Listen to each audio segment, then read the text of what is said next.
construction site accident. It's 2019 Bangkok, Thailand, and a 39-year-old construction worker is about to have the kind of day that makes horror movies look like cartoons. The man's just walking across the site, probably daydreaming about dinner when his boot catches, and he slips. Normally, a fall means a twisted ankle, or maybe a trip to the clinic. But fate had other plans. Instead of landing on dusty concrete, he crashes straight onto an upright steel rebar. Not a small piece either. This massive rod punches through his groin and blasts out his back, skewering him like a kebab straight off a street grill. And the cruel twist? He's fully conscious. Not a blackout, not even a moment of mercy. He is alive, screaming, every nerve in his torso lit up like fireworks on New Year's Eve. His coworkers freeze in shock before scrambling. They can't move him, can't even touch the rod. It's the only thing stopping him from bleeding out instantly. So, emergency crews are called. But they can't just pull it out. No, they spend over 3 hours carefully sawing the rebar while he's still impaled, his screams echoing across the site. 3 hours of pain so raw, it makes torture chambers look humane. When they finally transport him, the rod's still in his body.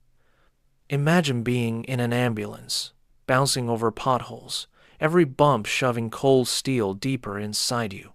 At the hospital, surgeons battle for hours, dodging organs, cutting through muscle, racing against infection and blood loss. Somehow, by some miracle, he survives. But survival has a price. He's left partially paralyzed, living with chronic agony that turns every day into punishment. For his coworkers, the image never fades. A man hanging on a rod, still alive, begging for it to stop.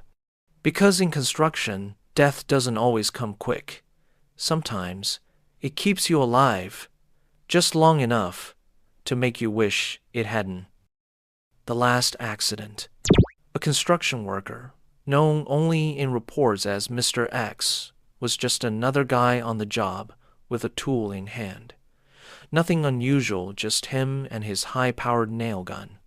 You've seen these things before, right? The ones that blast nails through thick wood like it's paper. Maybe you've even thought, hey, how dangerous could it really be?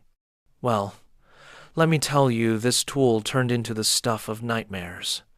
At first, everything seemed fine. A few clicks, a few nails, business as usual. Then, without warning, the gun went haywire. Not your regular jam. No, this machine decided to go full Rambo mode. The safety completely failed, and suddenly the nail gun transformed into a fully automatic death machine. In seconds, it sprayed nails like a goddamn machine gun. 320 nails. Let that sink in. Within moments, his coworkers found him collapsed, his face and torso transformed into something unrecognizable, like a pincushion dragged straight from hell. Nails pierced his cheeks, his jaw, his neck, even his eyes. He was instantly blinded. Some nails sank straight into his skull, embedding deep inside his brain. His entire head looked less like a human face and more like a grotesque art project gone horribly wrong. At the hospital, the nightmare only continued. Surgeons quickly realized they couldn't put him under full anesthesia. Too risky. Nails were lodged in his brain, and knocking him out completely might have killed him on the spot. So, they dulled the pain just enough to keep him alive, but he was still semi-conscious.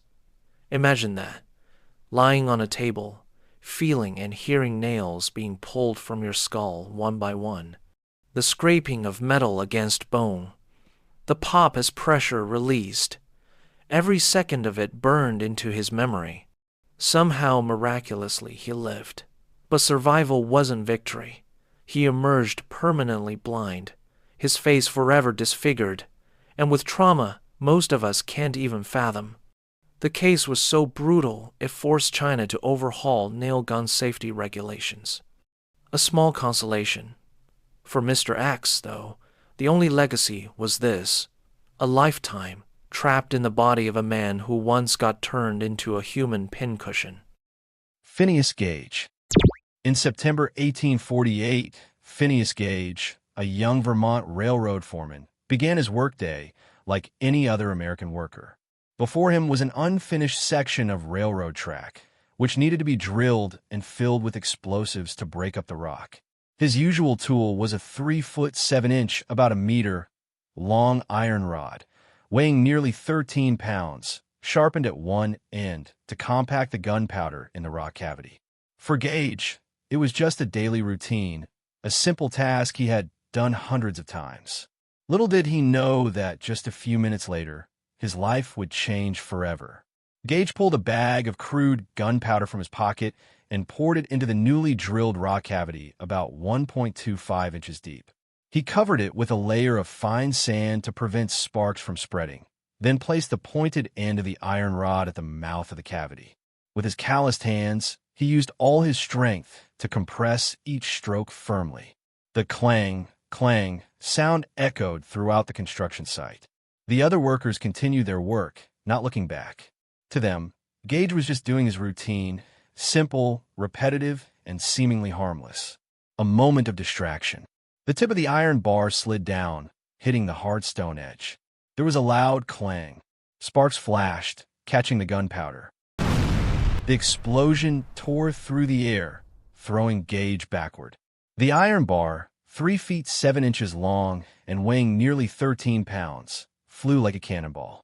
It pierced through his left cheek, crushing his cheekbone, blowing out his eye.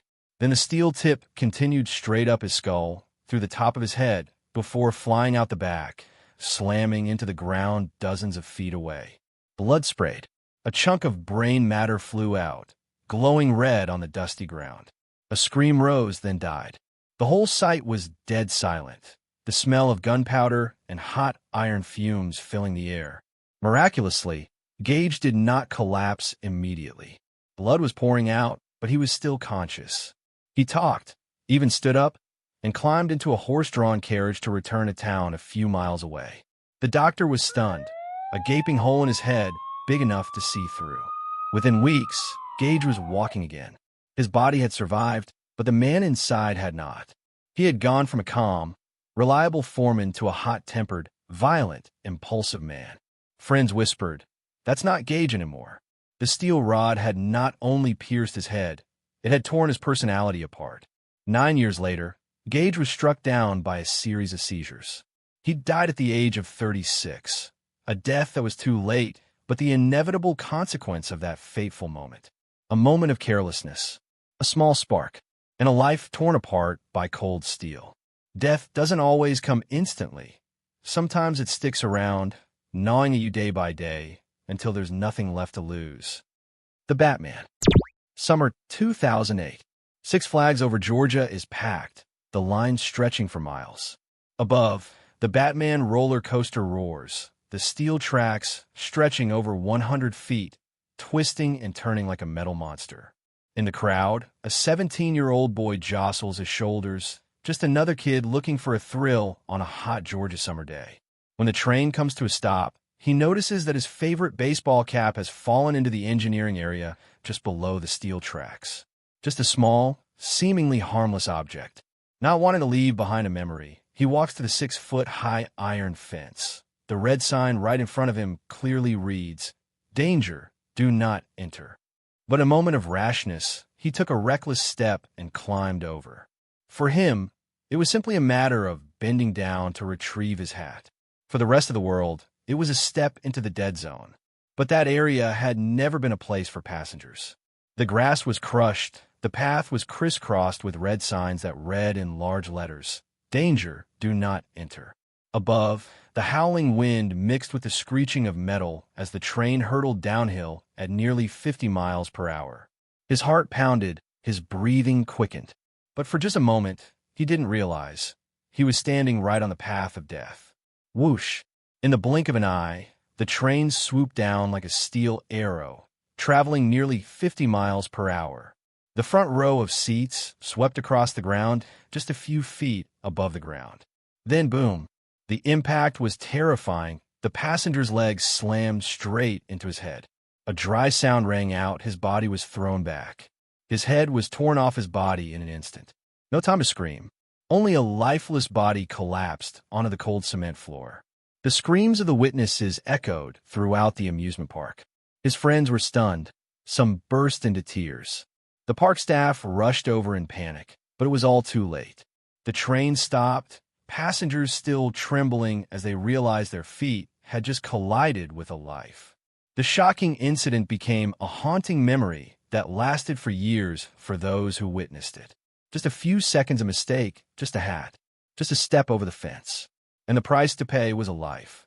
In a world of steel machines, just a second of carelessness is enough to turn joy into eternal tragedy.